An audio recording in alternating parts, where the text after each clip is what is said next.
Welcome back to the Next Is Now podcast. I'm Max Feldman, and I'm looking forward to bringing you episode 8 of the pod and the third episode down our prep preview series. Again, through this series, we'll zoom in on a collection of the nation's top programs to preview the upcoming season, discuss the state of the NIBC, talk a little bit about program history, recruiting, and much more. Today, we have Arizona Compass's Pete Kaffey joining us. Last year, AZ Compass went 24-7, including 8-4 in the NIBC play, and became the very first 7 seed to make it all the way to the Geico Championship title game.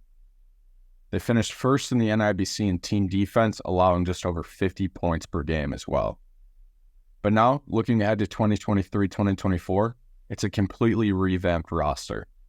And as they've proven the ability to do over the last few years, they reload by bringing in national prospects coming in from all over the map. That includes Jeremiah Fears, Jason Nathaniel, Luke Bamboy, Sammy Ine, Amari Wooten, Dell Jones, 𝘿evelopment, and more. In addition, Coach Kaffey now takes on the head coach role, as Ed Gibson has moved on to an assistant coaching role at San Jose State. In just about 6 years now, Compass has elevated itself to a national power year in and year out. This group looks different than the previous ones, but it's unlikely they're going anywhere. Looking forward to getting it all with Coach Kaffey as AZ Compass gets set to begin their 2023-2024 campaign.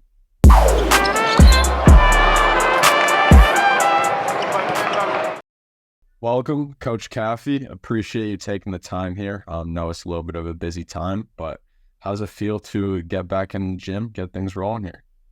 Man, it's been a long time waiting, man. It feels good. Our guys are back in school. I've been doing some early mornings, some late nights, just trying to get them acclimated to the Arizona Compass culture. So far, it's been good. Like I said, we just had our pro days, been having coaches in here with the live peers. So it feels good getting back in the swing of things. Yeah, absolutely. So I wanted to start off here, just looking back to last season and now looking ahead to this season with this year's roster. What do you think are kind of the biggest differences in terms of the roster's makeup? I think last year we had a lot of length on the wing. I think our wings were, prototypical wings with, Rayvock, Griffith, Mookie Cook, Marcus Allen, those type of guys. They were prototypical wings that have size, athleticism, and everything else.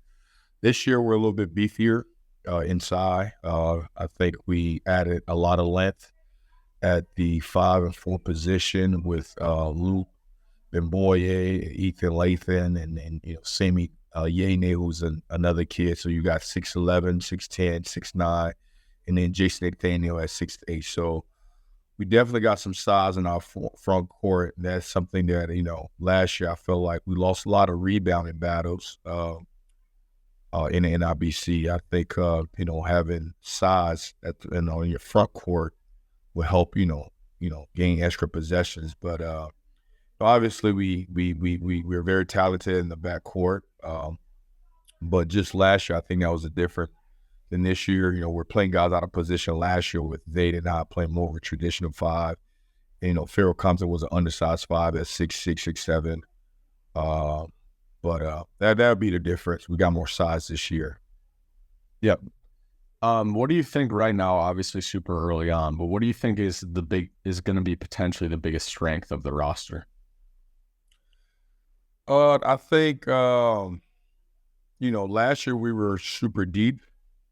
So it was, if you're not playing well, you're out, or, it was like a lot of subbing back and forth going on. I think this year, we have a 7 to 8 man roster. I think if guys stay healthy, they'll be able to not look over their shoulders, which, you can gain more confidence by being able to play more. This year, I just think, not having a lot of top 100 prospects, I feel like, your other guys, will be able to grow a little bit more, will be able to be more connected. Not like we weren't connected last year. I feel like we were very connected, but it was a different roster every other game just because we were so deep. But this year, I think we'll be more consistent with our 8 guys And, like I said, the size will be something that, we're going to hang our hats on. I think we got a point guard in, Jeremiah Fears that I think is going to do a good job. I think Dale's going to help out in the department too. So, it's a different team this year. Looking forward to seeing how we're going to gel, how we're going to put things together and be competitive.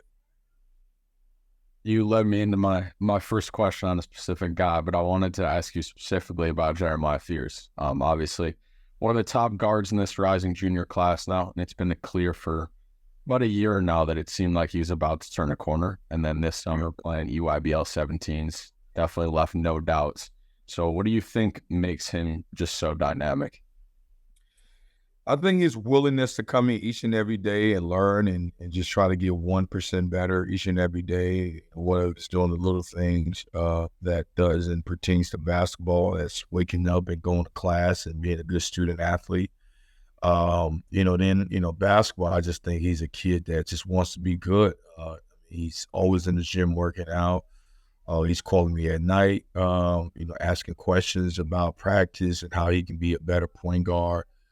He wants to be good. Like, this is not a kid that's, I'm ranked now. This is what it is, but he wants to be good.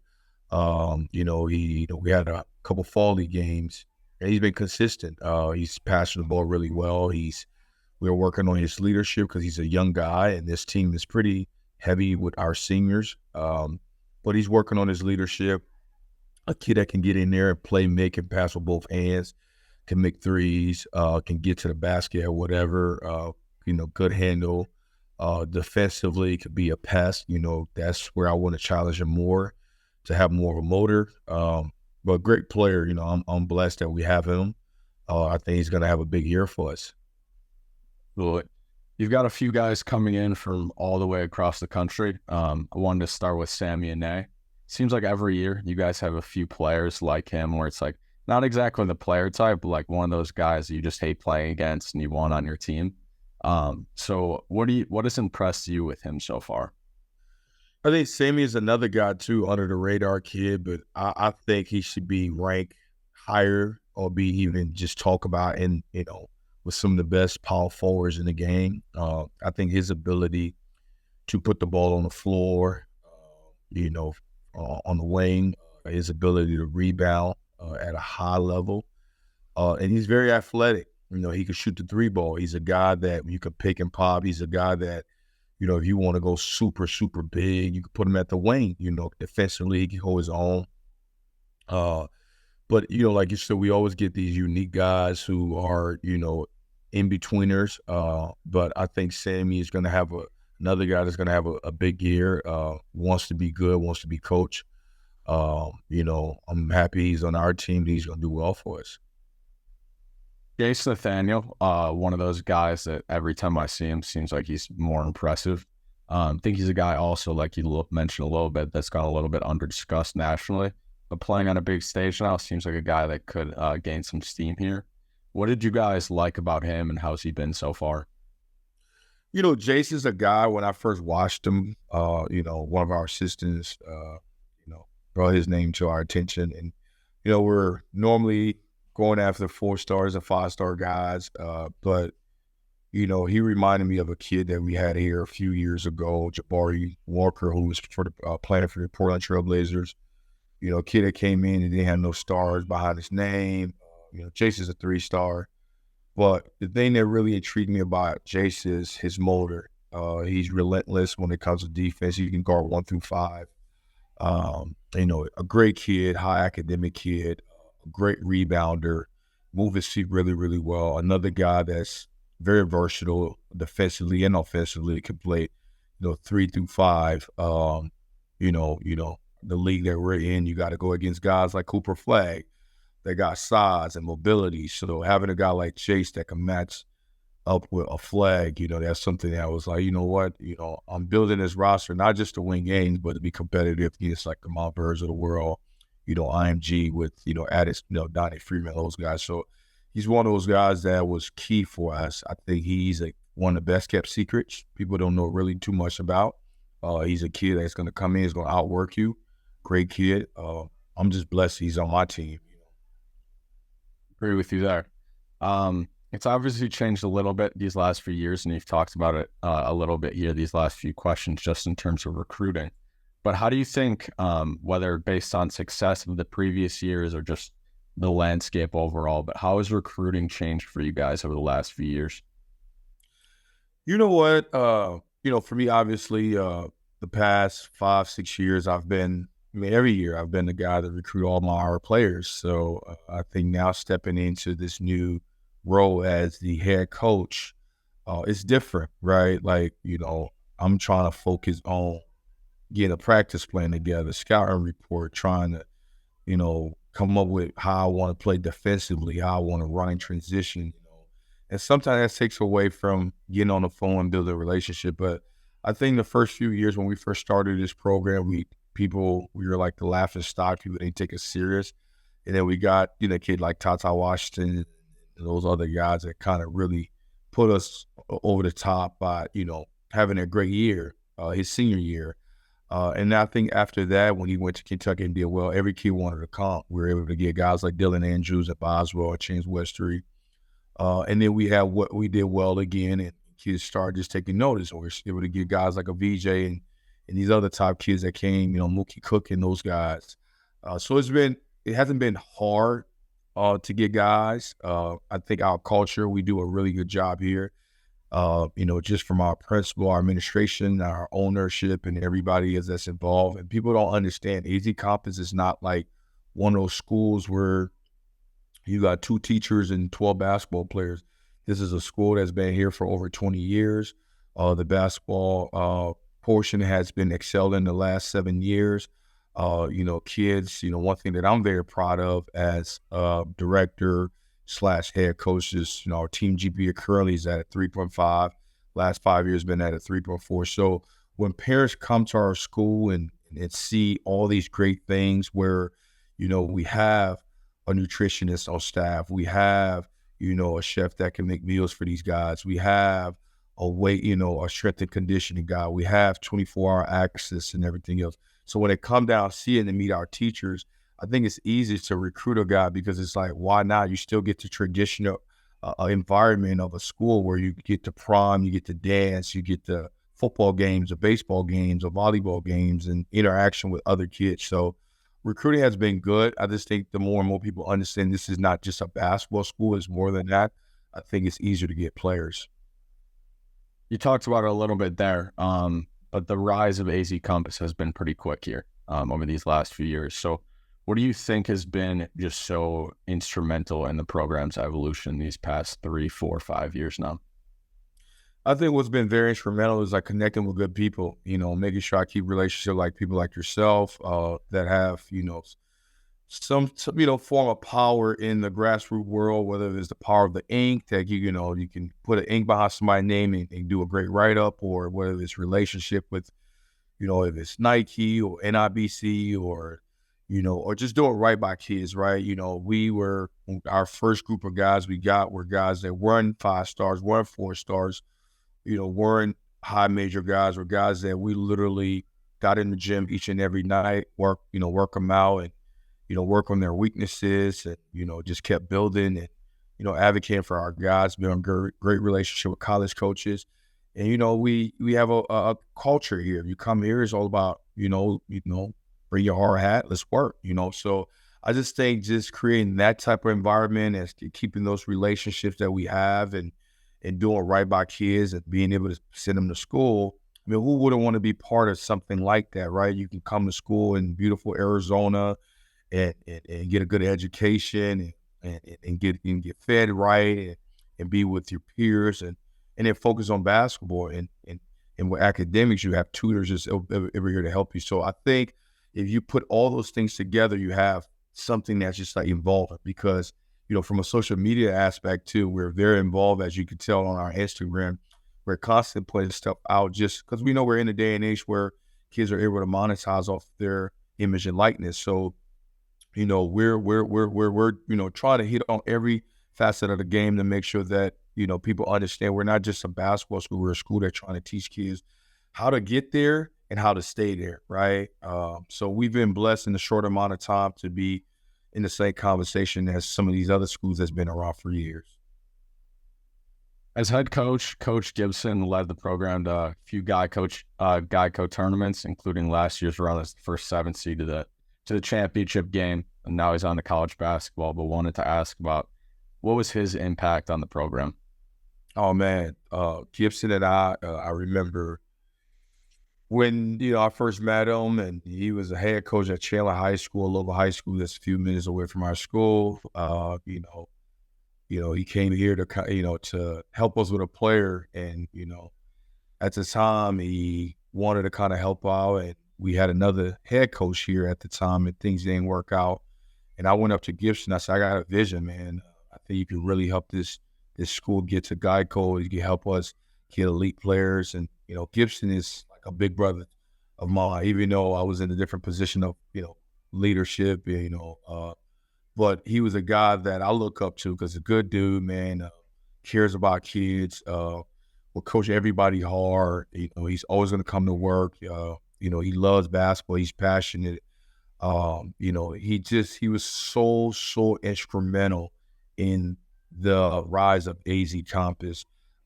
He was my brother in the trenches. When we didn't have the budget to hire another coach, it was him and I.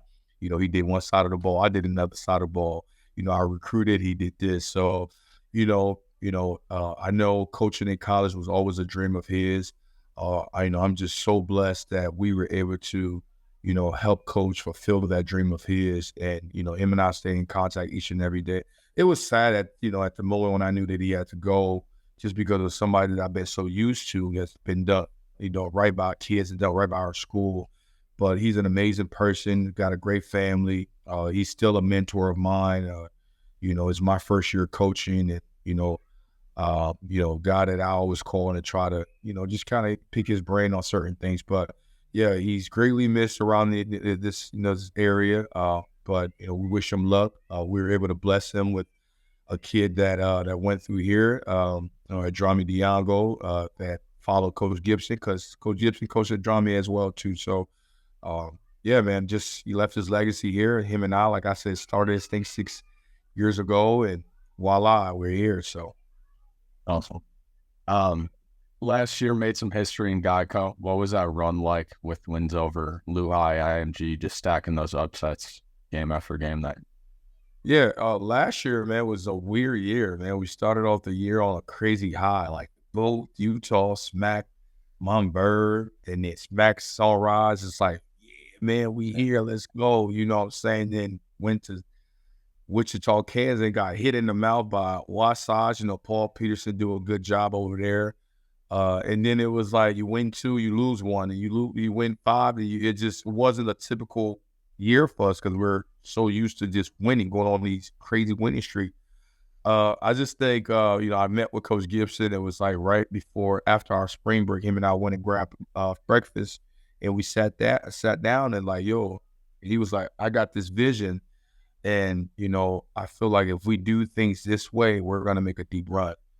We sat down. I said, hey, man, whatever you need me to do, I'm following your lead. And I think one thing that Gibson was able to do last year, he was able to get them guys connected. Like our team last year was so connected. Mookie Cooks, Ed and I, Rivon Griffith, Jordan Ross, True Washington, those guys, even Trent Pierce.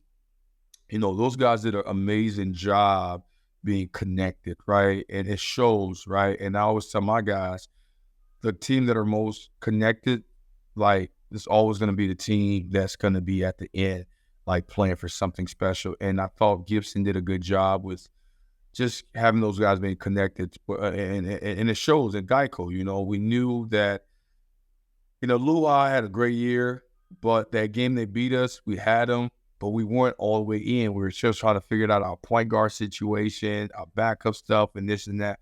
Because if you really think about it, we were up by 12 at one point in that game, and they came back and beat us. And then IMG, every game went to the wire. It was like a missed assignment. I remember when the kid hit 3, Kaiser, we like, don't leave Kaiser open. And one of the kids lost his shoes. I think it was Trent Pierce, and somebody tried to go help his man. Ball got swung to the corner. Kaiser hit the 3. So we're like, we love this. We love these 2 matchups.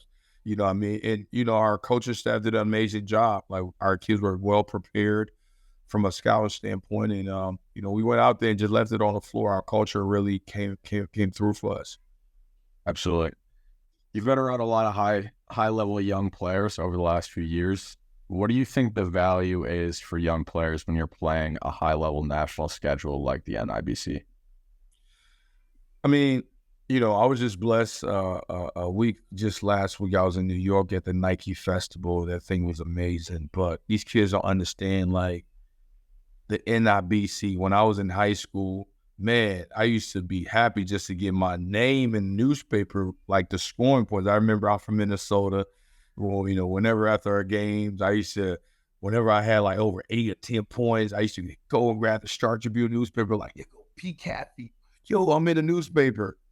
That was like a lot, you know what I'm saying? And nowadays, it's like, bro, you're on the NIBC, you're on ESPN, you don't know who's watching you, It's another platform for you to brand yourself. It's a free commercial for you to go out there and show people this is how hard I've been working throughout the week.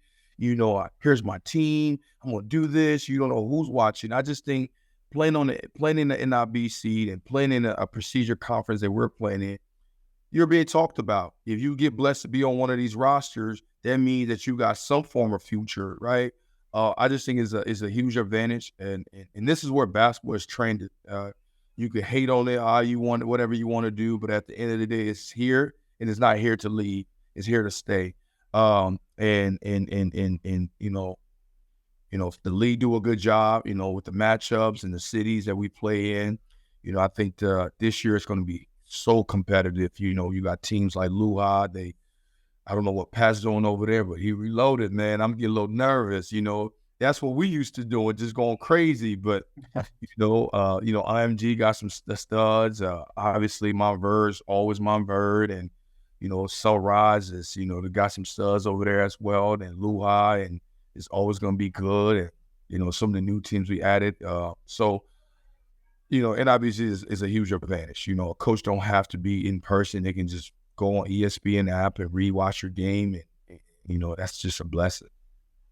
Right now, this period of the year, you've got college coaches coming in from all over the country to recruit your guys. What's kind of your advice and mindset to help your guys maneuver the recruiting process? Just getting extra reps in the gym. So when these coaches come and watch you, and they already have an idea that you can play, but while they're watching you, make sure you're being a good teammate in practice. Make sure you're doing everything, at 110%. Make sure you're not having no bad body language. Make sure, you're, following directions, because they're watching all of these things. And so just trying to prep our guys, because it's AZ Campus, coaches are just going to come in no matter what. So just trying to, make sure our guys understand that, in this day and age where you got to like fight with the portal, is not all sunshine at the high school level, regardless if you're a 4-star kid. So there are things you got to work on to be sharp. So when they come watch you, if a college school come watch you, then you just have an amazing practice and you're hitting shots and you're being good teammates and you play with energy, that's going to help your chances of, locking in some of these offers or even going to the school. So we just try to get our guys mentally prepared. We're always in the gym 24/7. This morning we had a 6 a.m. workout. So, night workouts and everything else. So we know some guys are in and out because of visits, but we try to always put our guys in position, whether it's 6 guys here because of guys are on visit. We try to do things to showcase their ability to be at that level or even get offers to play at that level. If AZ Campus this year is going to hit its highest level potential, who's one guy that you think kind of needs to elevate their game? I think collectively, I don't want to sound cliche, like you got to talk about the whole team and everything else. I think it has to be a team thing, man. I really do. We got some guys here, I think if they can protect their focus and understand this is a big platform to push yourself in position and use basketball as a tool, will be successful. But I just think, I think as a team, if we can just buy in defensively because that's our culture, I think I'm telling you, if we can buy in, if we can have all 5 dudes on our team connected and flying to the ball and boxing out and sharing the ball and playing team basketball, I think we'll be right there, man. You know what I'm saying? Obviously, you got your guys like the Fears and Phillips, you know what I'm saying, or Dale Jones and the Yene, but, I just think, in this day and age, there's too many good dudes, and they don't, and even one have a breakout year. That shit, that stuff don't mean anything. You know what I'm saying? It's just like, you just have to literally like believe in our team and your culture, and so I just think that's just what it is. It's going to take a total team effort. Damari Phillips came in last year from California in season and provided a big spark then. How has he kind of evolved since? I think he had a great summer. I think Jamari had a great summer. I think he's a guy that can make threes, a guy that can defend at a high level. He's a guy that to answer that question, he's a guy that if he does what he needs to do, we're okay because we got the pieces. I think with Jamari is he's just gonna have to take on the challenge as a senior, as a guy that's a high level guy that could be a McDonald's kid. To get this team together and make a run and have a great senior year and be a guy that potentially could be a McDonald's guy. So, he's a kid that came back, for his senior year. We'll see if he can keep working hard and get his troops together and hopefully we can do something special. You had to pick one breakout guy for this year. Who is it? A breakout guy, man. I mean, if you said a breakout guy, people already know Jeremiah Fears. Yeah. So I'll be a breakout. They expect you to do that. Sammy Yene could be a guy that could have a breakout season. His ability, man, that he's a scoring machine. His ability to score in different ways. I just think he's gonna have a breakout season. He got to stay focused. He got to, make sure keep putting that work. But he's a guy, man. He's the one guy I think his scoring there's no way to stop it because he's massive and he can put the ball on the floor and he can rebound and he's athletic and he plays with so much passion. I think if he can bring that night in and night out, I think he's a guy that can help his stock big time. No doubt. I think that's a great one. Been around a lot of good players throughout the years. What is your Mount Rushmore of guys you've been around in your experience, players-wise? Oh, man. It's a big question. I've been around, that I had an opportunity that I've coached. Yes. Mount Rushmore would be Kelly Oubre, Dylan Brooks, PJ Washington, Tata Washington,